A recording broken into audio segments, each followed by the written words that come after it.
الحمد لله وحده والصلاة والسلام على من لا نبي بعده اللهم صل على محمد النبي الأمي وعلى آله وسلم تسليما. وبه قال حدثنا أحمد بن عمرو بن السرح وابن عبده في آخرين وهذا لفظ ابن عبده.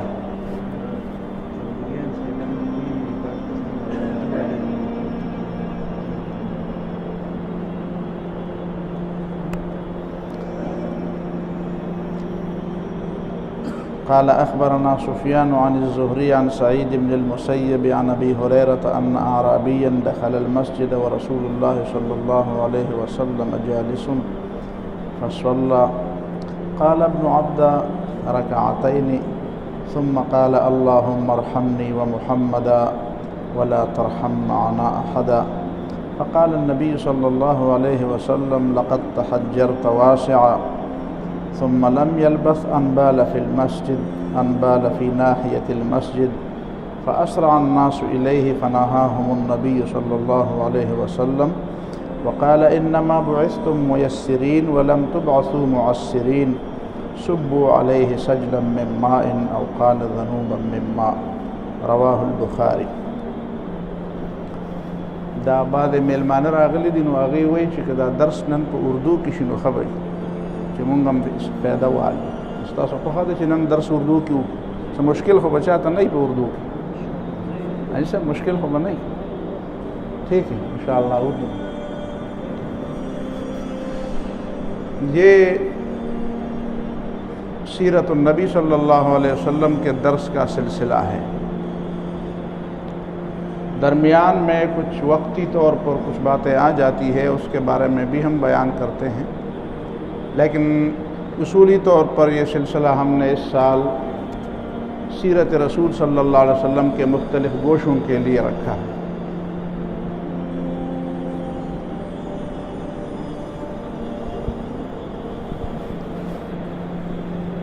اس سلسلے میں دو باتیں ہم نے کی ہیں. پوری سیرت کا بیان تو کسی حد تک رمضان میں ہو چکا ہے. اب ہم نے رمضان کے بعد جو سلسلہ شروع کیا وہ تھا کہ نبی صلی اللہ علیہ وسلم کی مختلف حیثیات ہیں.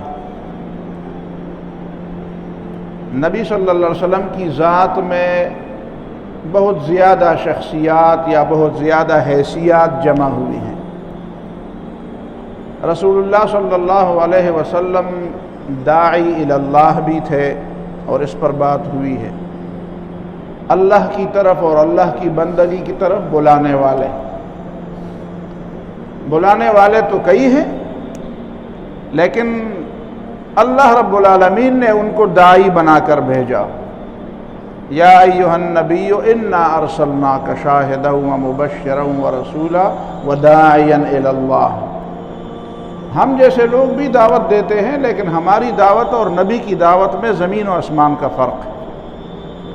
نبی کی دعوت اللہ تعالیٰ کی طرف سے اس کی ذمہ داری، اس کا فرض ہوتا ہے کہ آپ دعوت دیں، اور نبی کی دعوت کی بات کے ساتھ اختلاف نہیں ہو سکتا. اور نبی کی دعوت جو رد کر دے وہ جہنمی بن جاتا ہے، وہ مسلمان نہیں رہ سکتا. میری دعوت شاید آپ میں سے کوئی شخص یا باہر کسی دوسرے آدمی کی دعوت کوئی رد کر دے تو آپ اس پر جہنمی کا اطلاق نہیں کر سکتے، اس لیے کہ ہم میں سے کوئی بھی پیغمبر نہیں ہے. پھر نبی جو بات زبان سے نکالتا ہے وہ یا تو وحی جلی ہوتی ہے یا وحی خفی ہوتی ہے یا اس کی تشریح ہوتی ہے. غیر پیغمبر کبھی اس کی زبان پھسل بھی جاتی ہے. نبی سے دعوت کے میدان میں کوئی خطا نہیں ہوئی. ہم سے دعوت کے میدان میں کئی غلطیاں ہوتی ہیں. ممکن ہے ہم دعوت کی بات کو سمجھ نہ سکے، ممکن ہے سمجھ تو سکے ہوں لیکن سمجھا نہ سکے. ممکن ہے کوئی دلیل ہم بے موقع اور بے محل ذکر کر دیں، ممکن ہے کوئی اہم دلیل ہم سے رہ جائے، لیکن پیغمبر کے بارے میں ایسی بات نہیں. پیغمبر داعی الی اللہ ہے. پھر یہ بات بھی ہم نے کی تھی کہ پیغمبر کی دعوت کی جو بنیاد تھی وہ توحید تھی. توحید کی بنیاد پر پیغمبر صلی اللہ علیہ وسلم نے لوگوں کو اور پوری دنیا کے لوگوں کو، پورے انسانیت کو اسلام کی طرف بلایا. ایشوز تو تھے، مسائل تو تھے، لیکن ان مسائل کو نبی صلی اللہ علیہ وسلم نے بنیاد نہیں بنایا. غربت کا مسئلہ اس زمانے میں بھی تھا، جہالت کا مسئلہ جس کو آج بڑا مسئلہ قرار دیا جاتا ہے وہ اس زمانے میں بھی تھا، بد امنی کا مسئلہ اس زمانے میں بھی تھا. یہ سارے مسائل نبی صلی اللہ علیہ وسلم نے سب سے بہتر طریقے سے حل بھی کیے، لیکن ان کو نعرہ نہیں بنایا، ان کو دعوت کی بنیاد نہیں بنایا. دعوت کی بنیاد ان اصولوں کو بنایا جو تا حیات تمام انسانیت کے لیے مشترک ہیں. غربت کو بنیاد بنایا جاتا تو سرمایہ دار اور مالدار لوگوں کے لیے پھر اس دعوت میں کیا کشش ہوتی تھی. امن کو اگر بنیاد بنایا جاتا، حالانکہ امن کی بات کی گئی ہے لیکن اس کو بنیاد نہیں بنایا، اس کی طرف توجہ دلائی گئی اور اس پر بات بھی کی گئی لیکن اس کو بنیاد نہیں بنایا گیا. اس لیے کہ کبھی تو کسی علاقے میں شاید امن ہو تو وہ کہتے یار یہ امن کی بنیاد پر بات کرتے، ہمارے علاقے میں تو پہلے سے امن ہے. تو یہ چیزیں تھیں جو رسول اللہ صلی اللہ علیہ وسلم نے دیکھی کہ یہ معاشرے میں یہ باتیں ہیں، لیکن پھر بھی نبی صلی اللہ علیہ وسلم نے بنیاد عقیدے کو بنایا اور اس عقیدے کی بنیاد پر نبی صلی اللہ علیہ وسلم نے لوگوں کی سیرت کی تعمیر کی. تو یہ بات تفصیل کے ساتھ گزر چکی. دوسری حیثیت رسول اللہ صلی اللہ علیہ وسلم کی جو تھی وہ تھی معلم کی، اور اسی پر بھی ایک درس ہو چکا ہے کہ رسول اللہ صلی اللہ علیہ وسلم کو اللہ تعالیٰ نے معلم بنا کر بھیجا، اور کئی احادیث سے ہم نے یہ بات ثابت کی. رسول اللہ صلی اللہ علیہ وسلم نے لوگوں کو تعلیم دی یعنی سمجھایا لوگوں کو. اب نبی صلی اللہ علیہ وسلم کی تعلیم کی بنیاد کیا تھی اللہ کی کتاب قرآن، اس لیے کہ اللہ تعالیٰ نے نبی صلی اللہ علیہ وسلم کی یہ ذمہ داری لگائی تھی. 3 آیتوں میں یہ بات ذکر ہے. یعلمہم الکتاب والحکمہ، سورہ بقرہ میں ہے، سورہ فتح میں ہے. تو تعلیم کتاب کہ نبی صلی اللہ علیہ وسلم لوگوں کو یہ قرآن مجید سمجھاتے تھے. دیکھیں لوگ عرب تھے، پہلے مخاطب جو تھے وہ عرب تھے، وہ عربی زبان جانتے تھے، لیکن عربی زبان جاننے کے باوجود بھی آدمی بغیر استاد کے قرآن نہیں سمجھ سکتا، اس لیے استاد کی ضرورت تھی. تو نبی صلی اللہ علیہ وسلم نے ان لوگوں کو بھی قرآن سمجھایا جو عربی زبان سمجھ رہے تھے، جن کی مادری زبان عربی تھی. آج کل یہ شوشہ لوگوں نے بہت زیادہ چھوڑا ہوا ہے کہ جو لوگ عربی جانتے ہیں، حتیٰ کہ کہتے ہیں کہ جو لوگ اردو جانتے ہیں تو ان کو قرآن کسی سے پڑھنے کی ضرورت نہیں ہے، اس لیے کہ اردو میں عربی زبان کے کئی الفاظ ہیں. تو جس کو اردو آتی ہو اسے عربی بھی آتی ہے، اور جسے عربی آتی ہو تو اسے قرآن سمجھ میں آنا آسان ہے بغیر استاد. یہ گمراہی کی بات ہے. آپ کو کتنی اردو آتی ہوگی اور آپ کی اردو میں کتنی عربی ہے، اور آپ کی اردو میں جتنی عربی ہے اس میں کتنے الفاظ ایسے ہیں جو عربی میں ان کا جو معنی ہے وہ اردو میں بھی ان کا معنی ہے. ایک لفظ جو ہے وہ اردو میں بھی استعمال ہے اور عربی میں بھی اس کا استعمال ہے، لیکن اردو میں اس کا الگ معنی ہے، عربی میں اس کا الگ معنی ہے. مسمار ایک لفظ ہے، اس نے اس آبادی کو یا اس گھر کو مسمار کر دیا. مسمار کر دی معنی ڈیمالش کر دیا، اس کو گرا دیا. لیکن عربی زبان میں مسمار میخ کو کہتے ہیں، کیل کو کہتے ہیں. مسمار کا معنی ہے کہ اس کو مسمار کرنا، یعنی اس کے اوپر کیل ٹونکنا، یعنی اس کی تعمیر کرنا۔ عربی میں مسمار کا معنی ہے تعمیر کرنا، تعمیر کرنے کے لیے کیل ٹونکتے ہیں، لیکن اردو میں مسمار کرنے کا معنی کیا ہے؟ ڈھا دینا، گرا دینا۔ تو آپ اسی اردو کی بنیاد پر قرآن سمجھیں گے۔ اردو میں کہتے ہیں زید اپنے والدین کا ادب کرتا ہے، تو آپ کو سمجھ آ گئی کہ زید اپنے والدین کا احترام کرتا ہے، اس کے سامنے زیادہ تیز نہیں بولتا، اس کے سامنے اپنے آپ کو بڑا فلاسفر بنا کے پیش نہیں کرتا، بڑا افسر بنا کے پیش نہیں کرتا، جھک جاتا ہے ان کے سامنے، خدمت کرتا ہے، اپنے آپ کو چھوٹا سمجھتا ہے، یہ ادب ہے۔ لیکن عربی زبان میں یہ جملہ کر دے کہ فلان یؤدب اباہ، تو بات کہیں گے کہ اچھا ایسا بھی کوئی شخص ہے، اس کا معنی پھر ہوگا وہ اپنے ماں باپ کی ادب کرتا ہے۔ اس کا مطلب یہ ہوگا کہ وہ اپنے باپ کو تعلیم دیتا ہے، اپنے باپ کو سمجھاتا ہے، اس کو سبق بتا دیتا ہے، سبق پڑھا دیتا ہے۔ لیکن ایک بات عربی میں تھی، وہی ادب کا لفظ ہے۔ عربی میں اس کا معنی یؤدب اباہ، اچھا وہ اپنے باپ کی تادیب کرتا ہے، وہ اپنے باپ کو سمجھاتا ہے۔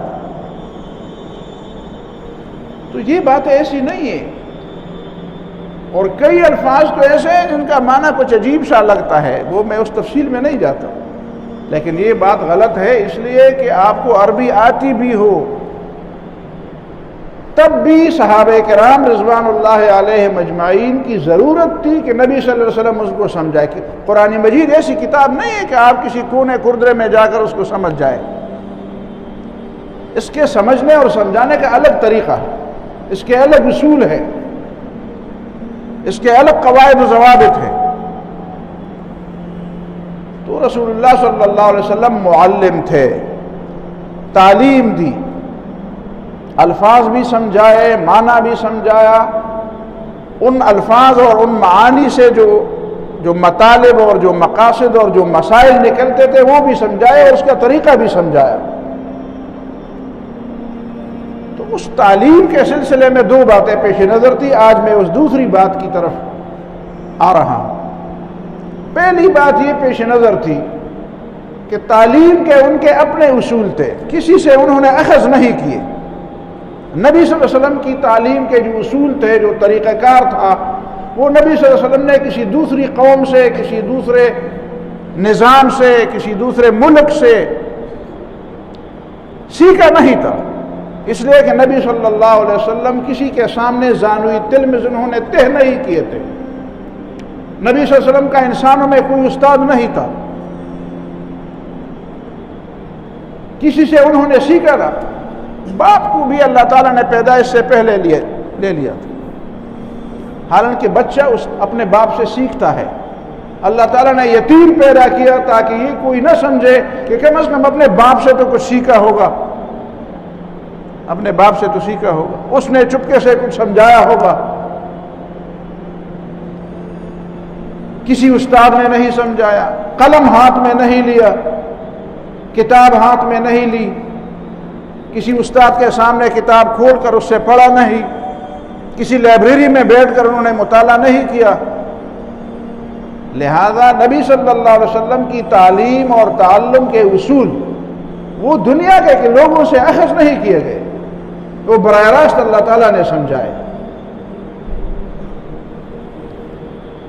دوسری بات یہ ہے کہ نبی صلی اللہ علیہ وسلم نے تعلیم میں حد درجہ نرمی کو اختیار کیا، نرمی کو اختیار کیا۔ تعلیم میں نرمی ہونی چاہیے، تعلیم کا میدان الگ ہے، لیکن تعلیم کی نرمی کو آپ جہاد کے میدان پر نہ اپلائی کریں۔ جو احادیث نرمی سے متعلق ہیں، ظاہر ہے وہ میدان جہاد کے لیے تو نہیں ہے۔ جہاں پہ آپ دشمن کے خلاف تلوار اٹھا کے نکلے یا دشمن آپ کے خلاف تلوار اٹھا کے سامنے آ جائے تو وہ تو نرمی کا میدان نہیں ہوتا، وہ میدان الگ ہے اور اس کے تقاضے بھی الگ ہیں، اور وہ بھی نبی صلی اللہ علیہ وسلم نے الگ بیان کر دی، وہ قرآن مجید میں اس کے بارے میں واضح ہدایات ہیں۔ جس طرح احادیث میں تعلیم کے میدان میں نرمی کی تعلیم ہے اور نرمی کی ہدایات ہے، اسی طرح جہاد کے میدان میں سختی کے ہدایات ہیں۔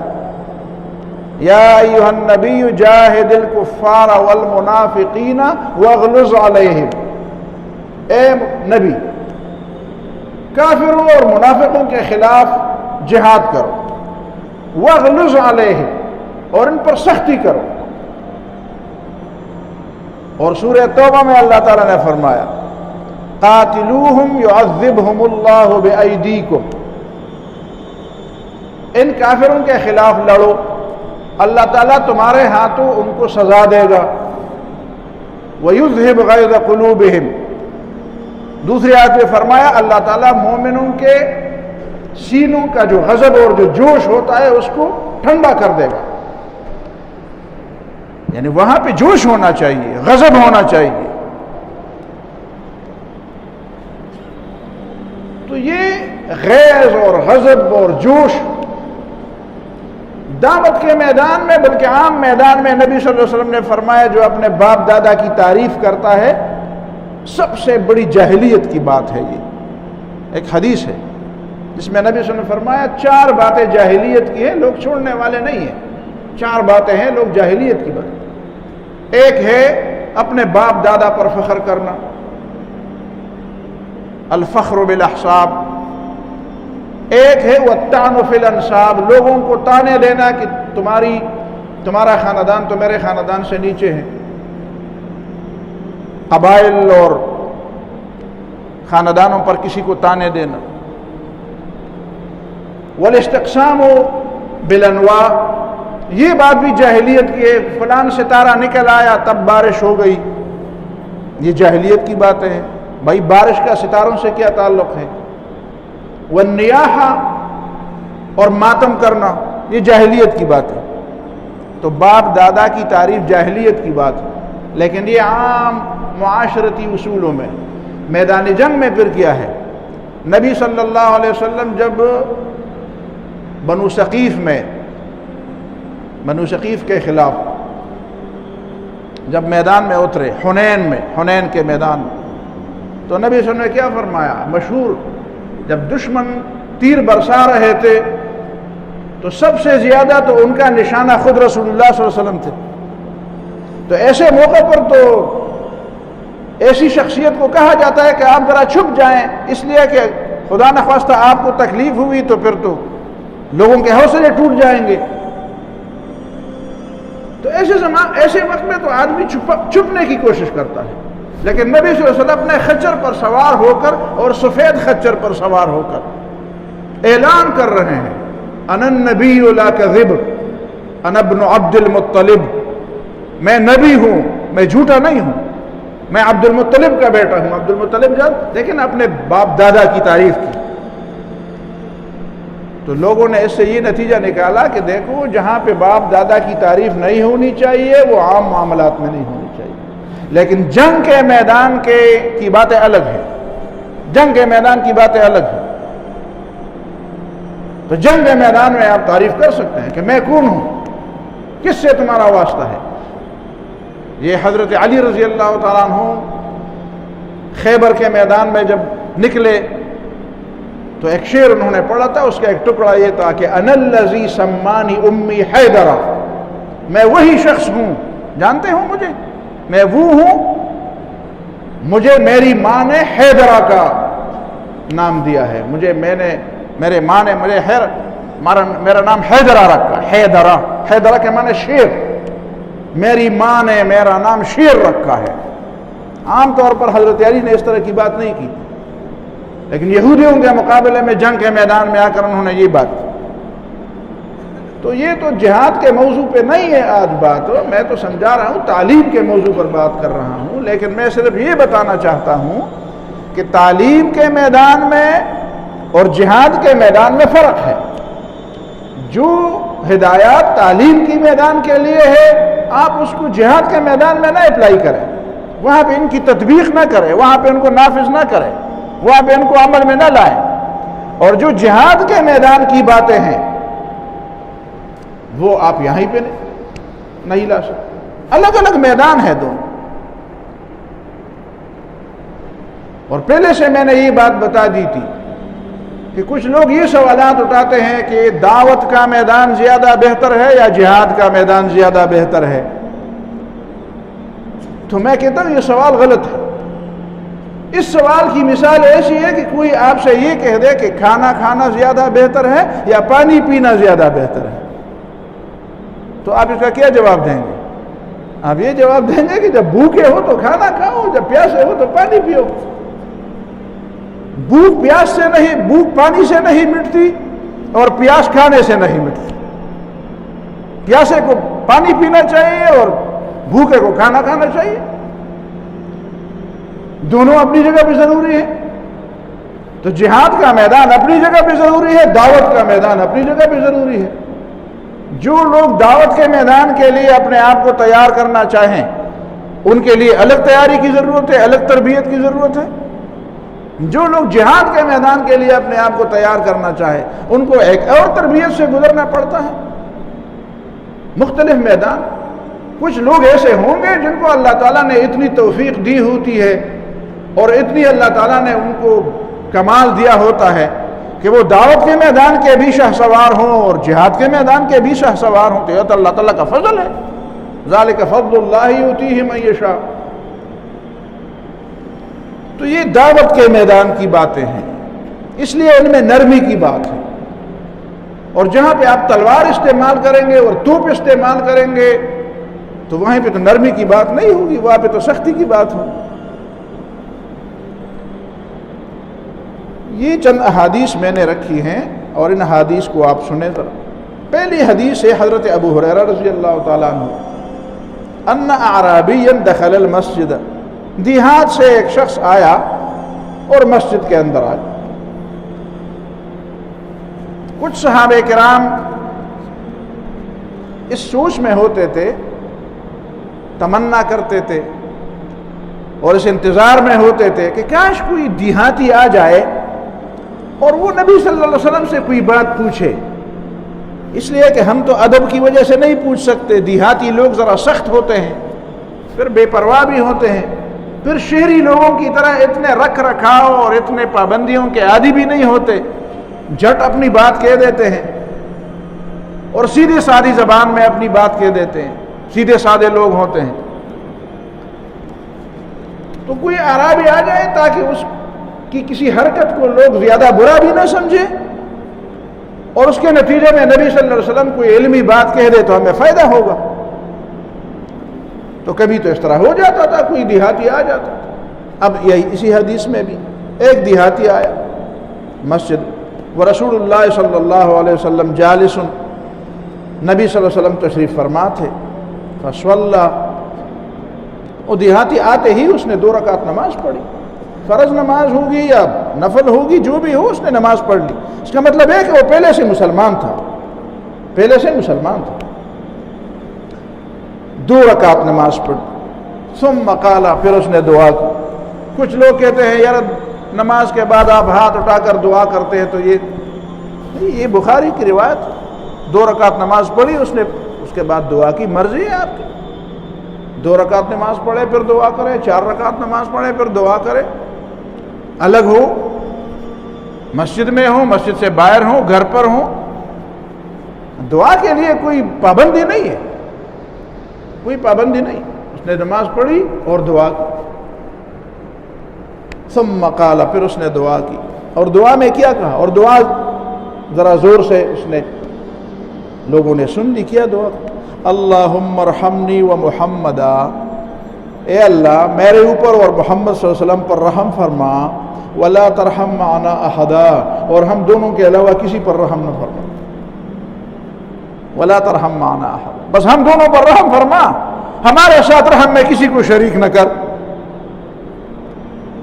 فقال النبی صلی اللہ علیہ وسلم, تو رسول اللہ صلی اللہ علیہ وسلم نے فرمایا, لقد تحجرت واسعا, اللہ تعالیٰ کی اتنی کھلی رحمت کو آپ نے بہت تنگ کر دیا. اللہ تعالیٰ کی رحمت سے میں تو بہت سے لوگ سما سکتے ہیں, سارے مومن, سارے مسلمان اس میں سما سکتے ہیں. اللہ تعالیٰ کی رحمت تو بہت بڑی وسیع ہے, آپ کو کیا پڑی ہے کہ آپ نے یہ فرمایا کہ اللہ تعالیٰ کی رحمت کوئی معمولی چیز ہے مجھے اور محمد صلی اللہ علیہ وسلم کو ملے؟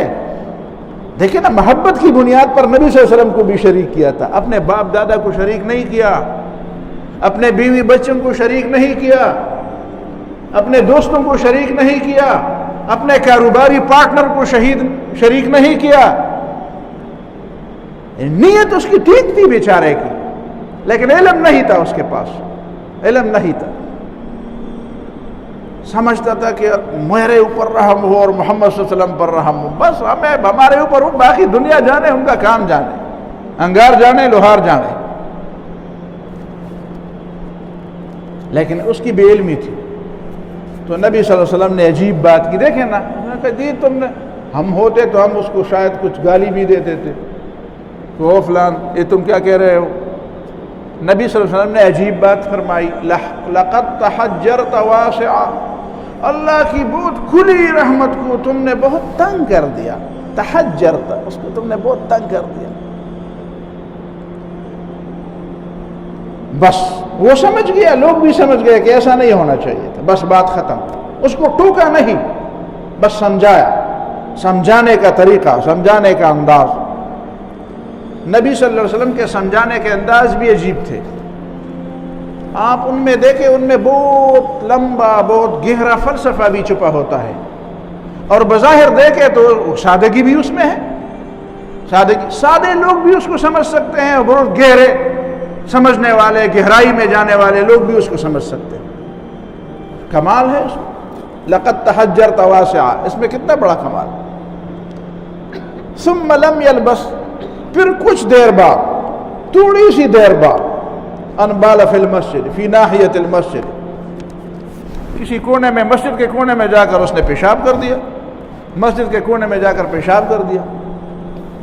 قالین نہیں تھی اس وقت، کوئی اس طرح کا بچھونا نہیں تھا، ورنہ اتنا تو وہ تھا کہ وہ بچھونے کے اوپر اور قالین کے اوپر تو پیشاب نہیں کرتا تھا۔ ایسی مسجد تھی جو خالی زمین تھی، خالی زمین تھی، سنگریزے تھے، ان خالی زمینوں پر لوگ سجدے کرتے تھے۔ ہمارے سجدوں میں تو اسی لیے کوئی مزہ نہیں ہوتا، قالینوں کے اوپر قالین بچھاتے ہوئے ہم سجدے کرتے ہیں۔ علامہ اقبال نے اسی لیے تو ایک پورے نظم میں فرمایا تھا کہ میں خدا کی طرف سے کہ میں ناخوش و بیزار ہوں مرمر کے سلوں سے، میرے لیے مٹی کے حرم اور بنا دے۔ وہ مٹی کا جو حرم ہوتا تھا، وہ مٹی کی جو زمین ہوتی تھی، جو صفحے ہوتی تھی، وہیں پہ سجدے کا الگ مزہ ہوتا تھا، سادگی میں الگ مزہ۔ تو وہ مٹی تھی، اس نے کہا بس ٹھیک ہے، ایک جگہ ہے یہاں پہ ہم نے نماز پڑھی، وہ کونے میں جا کر اس نے پیشاب کر۔ جس طرح ہمارے ہاں لوگ عام طور پر، ہمارے ہاں یہ بڑی بری عادت ہے کہ رستوں میں لوگ پیشاب کے لیے بیٹھتے ہیں، اور پھر وہ اس پیشاب کرنے کے بعد جو دوسری عادت ہے وہ تو پیشاب کرنے سے بھی بہت بری ہے، میں اس کا نام ہی نہیں لینا چاہتا، وہ تو بہت بری ہے، باتیں بھی کرتے ہوں اور کھڑے ہو کر پتہ نہیں کیسے، اور لوگ جمع ہو کے گپے بھی ہانکتے ہیں اور پیشاب کرنے کے بعد، اور لوگ راستے پر گزرتے ہیں، خواتین بھی گزرتی ہیں، لوگ بھی، باہر کے لوگ بھی گزرتے ہیں، پھر ہمارے بارے میں پتہ نہیں وہ کیا کیا لکھتے ہیں۔ آپ کو پتہ ہے کیا کیا لکھتے ہیں پھر ہمارے بارے میں؟ تو یہ عادتیں ضروری تو نہیں ہے کہ ہمارے باپ دادا سے ایک عادت چلی آ رہی تھی، بس خواہ وہ ایمان کا حصہ ہے، ایمان کا حصہ تو نہیں ہے۔ چھوڑیں ان عادتوں کو، سمجھائے لوگوں کو کہ بات یہ کام کرنے کا نہیں ہے، چھوڑیں اس کو۔ کسی زمانے میں کسی نے کیا تھا تو اس کا یہ مطلب نہیں ہے کہ آپ بھی اس کو جاری رکھیں۔ اس نے جب پیشاب کرنا چاہا، فَأَسْرَعَ النَّاسُ إِلَيْهِ، اب صحابہ کرام تھے، فوراً دوڑے اور اس کو منع کرنے۔ تو نبی صلی اللہ علیہ وسلم نے ان کو کہا نہیں اس کو نہ روکو۔ فنہاہم النبی صلی اللہ علیہ وسلم، نبی صلی اللہ علیہ وسلم نے ان کو منع کیا، نہ روکو، چھوڑ دے، پیشاب کر دے۔ میرے خیال میں ہمارے زمانے میں کوئی بھی ایسا نہیں ہوگا۔ چھوٹا بچہ اگر 4 سال کا 5 سال کا بچہ بھی کونے میں پیشاب کر دے تو اس پوری مسجد میں اتنا شور اٹھے گا اور ہر شخص اتنی تقریر داغے گا کہ آواز نہیں سنائی جائے گی۔ اچھا یہ بچے لے آئے، نہیں جانتے کیسے لوگ ہو، لوگوں کی نمازیں خراب کر دی، مسجد کا ادب نہیں معلوم، تم کیسے، پتہ نہیں کتنی باتیں بنائیں گے لوگ بچے کے بارے میں۔ بچہ ہے، ٹھیک ہے، آ گیا، اس نے کر دیا، سمجھائے اس کو۔ تو نبی نے فرمایا نہ روکو اس کو، علماء نے لکھا ہے اگر روکنے کا ایک مطلب یہ تھا کہ اس کو اس وقت اس لیے نہ روکو، اگر اس پیشاب نے اس کو روک دیا تو اس کو تکلیف ہوگی، اس کو اندر کا جو پیشاب کا جو نظام ہے، مثانے کا اور پیشاب کا جو نظام ہے، اس نظام میں خلل آئے گا۔ ٹھیک ہے، اس کا حل ہے، ہم مسجد کو دھو لیں گے، لیکن اس کا حل شاید نہ ہو پیشاب روکنا۔ کئی لوگوں کو اس طرح کی بیماریاں ہوئی ہیں، بیٹھے رہتے ہیں، ان کو پیشاب آیا ہوتا ہے، بیٹھے رہتے ہیں، نہیں کرتے، کہتے ہیں یار لوگ کیا کہیں گے؟ بھائی لوگ یہ کہیں گے کہ یہ انسان ہے، انسان کو پیشاب آتا ہے، انسان کو یہ ضرورت آتی ہے، تم وہ خود بھی انسان، جو لوگ ہیں وہ ان کو خود پتہ ہے کون انسان ہے جس کو پیشاب نہیں آیا۔ تو روکتے روکتے ہم نے اپنا خراب کر دیا، اپنا نظام خراب، پیشاب کا نظام بھی خراب کر دیا، پیٹ کا نظام بھی خراب کر دیا۔ تو نبی نے فرمایا نہ روکو، اور پھر ان کو نہیں کہا، اس دیہاتی کو نہیں کہا، پھر صحابہ کرام کو کہا، دوسرے لوگوں کو کہا، انما بعثتم میسرین، تمہیں جو بھیجا گیا ہے دنیا کی اصلاح کے لیے تو آسانیاں بانٹنے کے لیے بھیجا گیا ہے، ولم تبعثوا معسرین، تمہیں سختیاں اور مشکلات بانٹنے کے لیے نہیں بھیجا گیا۔ صبوا علیہ سجلا من ماء، جاؤ اور وہاں سے پانی لاؤ، اس پانی کو بہاؤ اس کے اوپر۔ خالی زمین پر اگر کوئی پیشاب کر دے تو فقہ کی مشہور بات ہے، فقہ کا مشہور قاعدہ ہے، زکاۃ الارض یبسها، زمین جب نجس ہو جائے، پلید ہو جائے، اس کو تو آپ نہیں دھو سکتے، کسی چیز کو تو آپ دھو لیں گے، گلاس کو تو آپ دھو لیں گے، اونڈیل دیں گے اس سے پانی، زمین کے ساتھ کیا کریں گے؟ بھائی زمین کے اوپر پانی ڈالیں، جب وہ خشک ہو جائے گی تو پھر پاک ہو جائے گی، یبسها، اس کو خشک ہو جائے گی تو پاک ہو جائے گی۔ اس کے اوپر پانی ڈال دو، ایک ڈول پانی اس کے اوپر ڈال دو بس۔ اور یہ اس صحابی کو، اس اعرابی صحابی کو نہیں کہا، اس دیہاتی صحابی کو نہیں کہا کہ تم نے، چونکہ ہمارے ہاں کیا کہتے ہیں سو کی کئی غب پاکی، جو کرے گا وہ پاک بھی کرے گا، نہیں صحابہ کرام کا نہیں، آپ ذمہ دار۔ دیکھیں نا، معلم ہے ہمارے معاشرے میں ایسا استاد کسی اسکول میں، کسی کالج میں، کسی یونیورسٹی میں، کہ جب طالب علم کوئی کام بگاڑ دے تو وہ استاد آ کر وہ خود اس کام کو ٹھیک کر دے؟ ماں باپ تو چلو کرتے ہیں، لیکن کسی اسکول میں، میں نے اپنے استاد کو مدرسے میں دیکھا اور ابھی تک میرے اوپر اس کا نقش کندہ ہے میرے دماغ کے اوپر۔ بالکل میں پہلی کلاس کا طالب علم تھا، 7ویں جماعت میں اسکول چھوڑ کر مدرسے آیا، چھوٹا بچہ ہوتا، 7 سال کا، 7ویں جماعت کا بچہ کتنا ہوتا، اور درس تھا قرآن مجید کا، میں پن پہ لکھ رہا تھا، میں کیا سمجھ رہا تھا اس زمانے میں جب میں لکھ رہا تھا، اچانک پتہ نہیں شاید میرے پن نے کام کرنا چھوڑ دیا۔ اس زمانے میں کیا پن تھے، 8 آنے کا ایک پن ملتا تھا، تو کام چھوڑ دیا۔ تو اب مجھے غصہ آیا تو میں نے اس پن کو، وہ جو چٹائی تھی نا، اسی چٹائی میں نے ایسے گھسا دی اور اس کو ادھر تک لے گیا، تو پوری چٹائی میں نے اس کو چھیدا، میں نے چیر پھاڑا میں نے، اور اس سے سیاہی بھی نکل گئی۔ اور استاد مجھے دیکھ رہا ہے لیکن اس کے درس پر اور اس کے چہرے پر کوئی اس کا اثر نہیں، بس وہ درس جاری ہے۔ جب درس ختم ہوا اس نے میرے مسجد سے باہر جانے کا انتظار کیا اور میرے سے بڑے ایک لڑکے کو اس کا نام لے کر پکارا، اس کو ادھر آ جاؤ۔ جب میں مسجد سے دروازے سے باہر نکلا، ہال سے باہر نکلا، پھر اس کو بلایا، آ جاؤ، اس چٹائی کو باہر لے جاؤ، دھو لو، اس کو مسجد کو بھی دھو لو اور پھر واپس لے کر ادھر بچھاؤ۔ آج تک میری وہ جب مجھے یاد آتا ہے مولانا عنایت الرحمن رحمہ اللہ رحمتاً واسعہ، اب وہ ان کی وہ محبت تھی جو ہمیں بہت سی چیزوں سے بے نیاز کر کے ہمیں لے آئی وہاں مدرسے میں، اور مدرسے میں ایسا ٹکا دیا کہ کئی چیزیں پھر آئی، لیکن اللہ تعالیٰ نے وہ مزہ جو ایک دفعہ ڈالا تھا ذہن کے اندر اور دماغ کے اندر اور دل کے اندر، وہ آج تک کام کر رہا ہے۔ یہ طریقہ ہے۔ یہ بخاری کی روایت۔ دوسری حدیث عن معاویہ بن الحکم السلمی، معاویہ بن حکم السلمی رضی اللہ تعالیٰ عنہ، ایک اور معاویہ، ایک تو معاویہ بن ابی سفیان ہے رضی اللہ، ایک دوسرے معاویہ بن الحکم، قال بین انا اصلی مع رسول اللہ صلی اللہ علیہ وسلم، میں نبی صلی اللہ علیہ وسلم کے ساتھ نماز پڑھ رہا تھا، جماعت کھڑی تھی، جماعت اذ عطس رجل من القوم، تو ایک شخص کو چھینک آئی.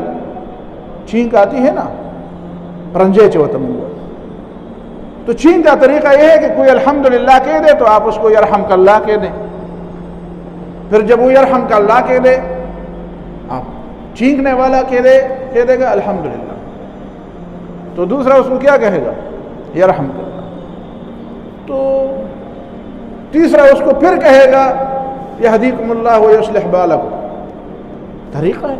جس نے الحمدللہ نہیں کہا، آپ کو یرحمک اللہ ضروری نہیں ہے. لیکن یہ تو مسجد سے اور نماز سے مسجد سے نہیں، نماز سے باہر کی بات ہے. نماز کے اندر تو یہ باتیں تو نہیں ہونی چاہیے. کسی زمانے میں باتیں کرنا جائز تھا، بعد میں باتیں کرنا ممنوع ہوا. اب یہ حضرت معاویہ رضی اللہ عنہ فرماتے ہیں کہ مسجد میں نماز پڑھتے ہوئے ایک شخص کو چھینک آئی تو فقلت یرحمک اللہ، تو میں نے کہا یرحمک اللہ. نماز میں نے کہا یرحمک اللہ. مجھے نہیں معلوم تھا.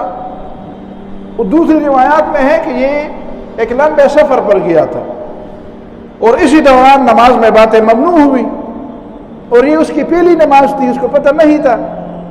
تو یرحمک اللہ. فرمانی القوم بابصارہم، تو لوگ مجھے اسی طرح گھورنے لگے، کہ اس نے یہ کیا. نماز میں اسی طرح جب آپ منہ نہیں ہٹائیں گے، سینہ نہیں ہٹائیں گے تو نماز فاسد نہیں ہوتی. کنانکھیوں سے کونوں پہ، یعنی آنکھ کے کونوں سے دیکھنا، یہ نماز کو فاسد نہیں کرتا. مجھے اس طرح فرمانی، بری نظر سے اس طرح مجھے یہ تم نے کیا، باتیں تو نہیں کرتے تھے. فقلت، تو پھر میں نے کہا واسکل امیاہ، میری ماں مجھے روئے. میں نے باتیں شروع کر دی، میری ماں مجھے روئے. ما شانکم تنظرون الیہ، یہ مجھے گھور گھور کر کیوں دیکھتے ہو؟ تو لوگ حیران ہوئے کہ تو اس سے بھی بڑھ کر کام کیا اس نے. ہم تو صرف ایک یرحمک اللہ کی بات کر رہے تھے، اس نے تو لمبی تقریر داغ دی. ما شانکم، غصہ ہو، کیوں مجھے گھور گھور کر دیکھ رہے ہو؟ فجعلوا یضربون بایدیہم علی افخاذہم، تو لوگوں نے مجھے چپ کرانے کے لیے اس طرح کرنا شروع کر دیا، اپنے رانوں پر اپنے ہاتھوں کو مارنے لگے. چپ رہو. فلما رأیتہم یصمتونی لکنی سکت، پھر جب میں نے سمجھا کہ یہ لوگ تو مجھے خاموش کرنا چاہتے ہیں تو میں چپ ہوا. فلما صلی رسول اللہ صلی اللہ علیہ وسلم، جب نبی صلی اللہ علیہ وسلم نے نماز پوری کر دی، فبأبی ہوا و امی، میرے ماں باپ دونوں نبی صلی اللہ علیہ وسلم پر قربان ہوں. اپنے ماں باپ، ایک عرب اپنے ماں باپ کو کسی پر قربان کرتا ہے تو یہ معمولی بات نہیں. فبأبی ہوا و امی، میرے باپ اور ماں دونوں ان پر قربان ہوں.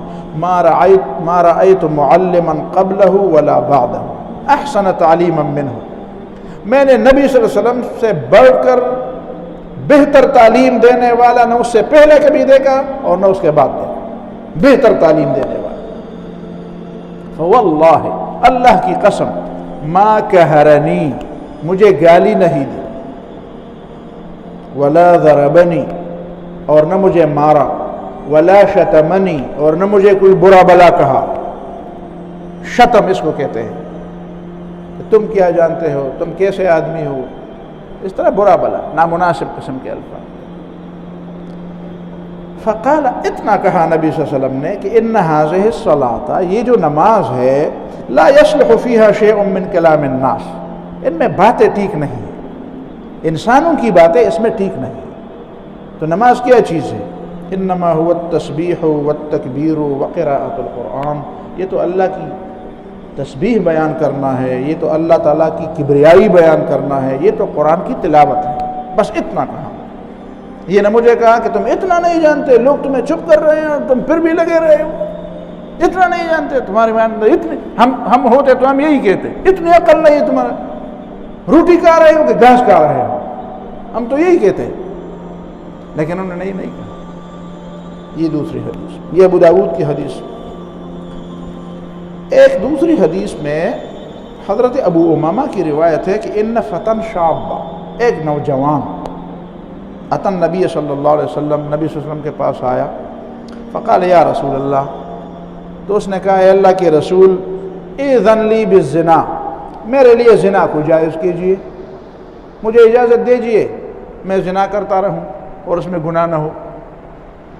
یعنی آج بھی ایسا شخص آپ کو نہیں ملے گا کہ آپ سے اس طرح کی سوال پوچھے، لیکن اس نے اس طرح کی بات کی، جوان تھا، بس اس کے دل میں بات تھی، اس نے کہہ دی۔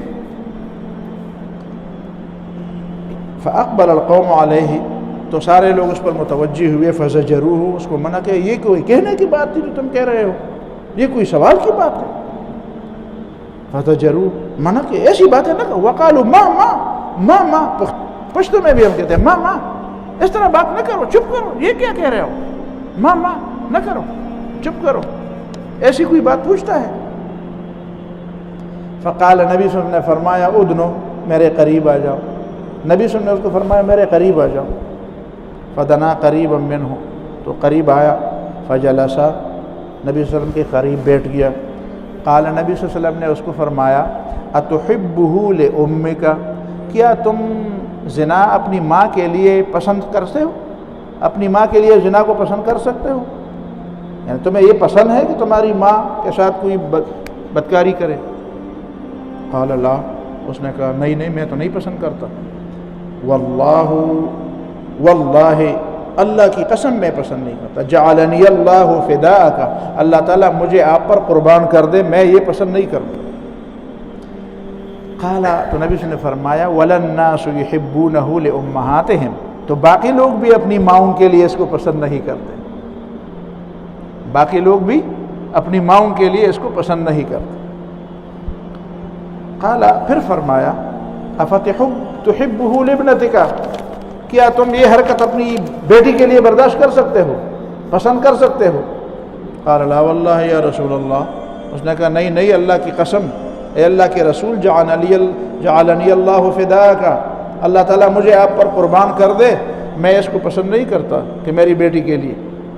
قال، نبی صلی اللہ علیہ وسلم فرمایا، وَلَلنَّاسُ يُحِبُّونَهُ لِبَنَاتِهِمْ، دوسرے لوگ بھی اپنی بیٹیوں کے لیے زنا کو پسند نہیں کرتے۔ قال افتحبه لأختك، پھر فرمایا تم اپنی بہن کے لیے اس کو پسند کرتے ہو؟ قال لا واللہ جعلنی اللہ فداءک، نہیں اللہ تعالیٰ مجھے آپ پر قربان کر دے، میں نہیں پسند کرتا۔ قال وللناس يحبونه لأخواتهم، نبی نے فرمایا لوگ بھی اپنی بہنوں کے لیے اس کو پسند نہیں کرتے۔ قال فتحبه لخالتك، اپنی پھوپھی کے لیے، اپنی ماسی کے لیے، اپنی خالہ کے لیے اس کو پسند کر سکتے ہو؟ قال لا واللہ جعلنی اللہ فداءک، نہیں اللہ کی قسم، اللہ تعالیٰ مجھے آپ پر قربان کر دے، میں پسند نہیں کرتا اپنی خالہ کے لیے بھی۔ قال وللناس يحبونه لخالاتهم، تو لوگ بھی اپنے خالوں کے لیے، اپنی خالاؤں کے لیے اس کو پسند نہیں کرتے۔ قال، راوی کہتا ہے فوضع يده عليه، نبی صلی اللہ علیہ وسلم نے اپنے ہاتھ اس کے اوپر رکھ دیا، اس کے سینے پر یا اس کے کندھے پر رکھ دیا۔ نبی صلی اللہ علیہ وسلم کے ہاتھ میں تو برکت تھی۔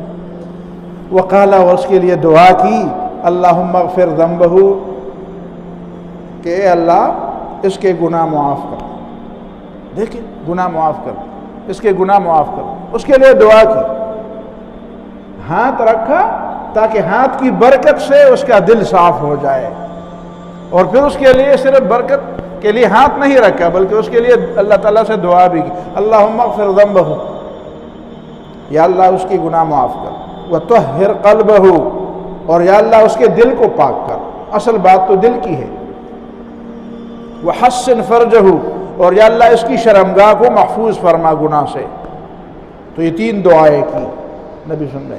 فلم یکن، تو یہ راوی کہتا ہے کہ میں جب بھی اس جوان کو دیکھتا نا، جب بھی میں اس جوان کو دیکھتا، فلم یکن بعد ذلك الفتى یلتفت الى شیء، میں نے کبھی اس جوان کو پھر نہیں دیکھا کہ وہ کسی عورت کی طرف اس نے آنکھ اٹھا کر بھی دیکھا ہوں، وہ ہمیشہ نیچی نگاہ رکھتا تھا، ہمیشہ اپنی نگاہ کو نیچے۔ تو یہ رسول اللہ صلی اللہ علیہ وسلم کی ایک حدیث اور بھی سن لیں مختصر۔ ایک شخص تھا، وہ شراب پی رہا، اس کو کوڑے لگائے گئے، پھر اس نے شراب پی، پھر نبی صلی اللہ علیہ وسلم نے اس کو کوڑے لگوائے، پھر اس نے شراب پی، پھر اس نے اس کو کوڑے لگوائے۔ چوتھی دفعہ جب اس کو پکڑ کے لایا گیا تو صحابہ میں سے کچھ صحابہ نے فرمایا اس کو حیا نہیں آتی، بار بار اس کو پیش کیا جاتا ہے، مارا جاتا ہے، پھر بھی اس کے اندر ہے، اس میں حیا نہیں ہے، بار بار۔ تو رسول اللہ صلی اللہ علیہ وسلم نے فرمایا اپنے بھائی کے خلاف شیطان کی مدد نہ کرو، اپنے بھائی کے خلاف شیطان کی مدد نہ کرو۔ اور جہاں تک میں جانتا ہوں، والذی اعلم، وہ بات جو میں واللہ ما علمت، وہ الفاظ ہے واللہ ما علمت، مجھے جہاں تک پتہ ہے، انہ لیحب اللہ ورسولہ، اس شخص کے دل میں اللہ اور رسول کی محبت ہے۔ آپ حیران ہو جائیں گے، ایک شخص شراب پیتا ہے لیکن ہے تو مسلمان، پھر کوڑے بھی کھاتا ہے لیکن غلطی پھر بھی کرتا ہے، انسان ہے۔ اس کا مطلب یہ ہے کہ انسان غلطی کرتا ہے، پھر اسے غلطی کی سزا بھی ملنی چاہیے، لیکن اس سزا ملنے کے باوجود اس کو یہ نہیں کہنا چاہیے کہ تم تو کافر بن گئے ہو، تم تو بے دین بن گئے ہو، تمہارے دل میں تو خدا کا کوئی خوف ہے ہی نہیں۔ نبی نے فرمایا اس کے دل میں اللہ اور اللہ کے رسول کی محبت ہے۔ یہ وہ طریقہ ہے تعلیم کا، یہ وہ نرمی ہے تعلیم کے میدان میں جو رسول اللہ صلی اللہ علیہ وسلم نے اپنائی ہے۔ کاش ہمارے اساتذہ بھی اسی کو اپنائیں، کاش ہمارے لوگ بھی اسی انداز کو اپنائیں اور اس بنیاد پر وہ نوجوان نسل کی تربیت کریں۔ یہ نوجوان نسل ہم سے جا رہی ہے، آپ کو علم نہیں ہے یہ نوجوان نسل کہاں جا رہی ہے۔ آج کے فتنے کے ماحول میں کتنی چیزیں ہیں، آپ کی نسل ہے، یہ آپ کی قوت ہے، یہ آپ کا سرمایہ ہے، آپ کا سرمایہ آپ سے جا رہا ہے۔ کتنے لوگ ہیں جو اس غم میں سوچتے ہیں اس بات کو اور اس بات کا کوئی مداوع بھی کرنا چاہتے ہیں۔ رسول اللہ صلی اللہ علیہ وسلم کی سنت میں ان تمام مسائل کا حل ہے۔ اللہ تعالیٰ مجھے بھی اور آپ کو بھی سمجھ اور عمل کی توفیق عطا فرمائے۔ صلی اللہ تعالیٰ علی خیر خلقہ۔